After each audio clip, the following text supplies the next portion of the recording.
A few years ago, I had the privilege of taking a bicycle trip in Cuba. It was a fantastic experience from beginning to end. Cuban people are absolutely fantastic. Over and over again we heard, "Welcome to our country." Occasionally we would hear, "We don't think too much of your country, but we love Americans." It was a great, it was about a 300-mile bicycle trip, which sounds kind of daunting, but we did it in about 8 days, I think it was. And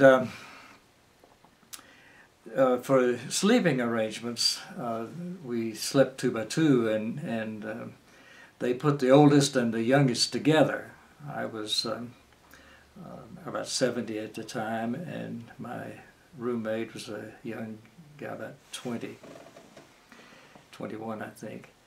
And we spent a lot of time talking, of course, and sharing, and found we had a lot in common.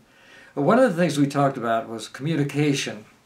And I was sharing this not too long ago with a friend of mine, and we were talking about how difficult it is to communicate even when you know the language. The words keep changing, and some of the words don't mean the same now as they did several years ago.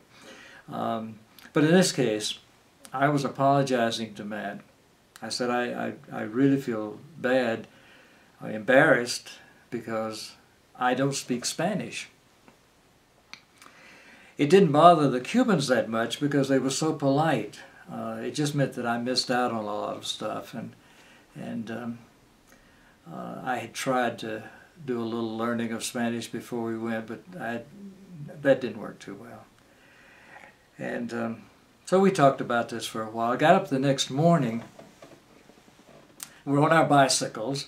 The two of us were pretty much separated from the rest of the group at the time, and I looked out, and over to my right was a farmer, stripped to his waist, and he was plowing, breaking new ground with a yoke of oxen.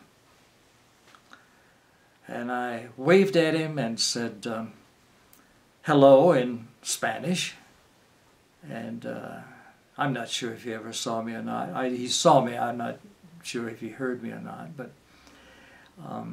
rode on, and Matt caught up with me and he said, "Max, I know what you said about not speaking Spanish." He said, I think you need to learn a little Spanish. The word for hello in Spanish is hola, not ole. I think you told him to kill his bull. Well, that's facetious, of course, but it goes to the point of how difficult it is to communicate, and it's something I just wanted to share with you.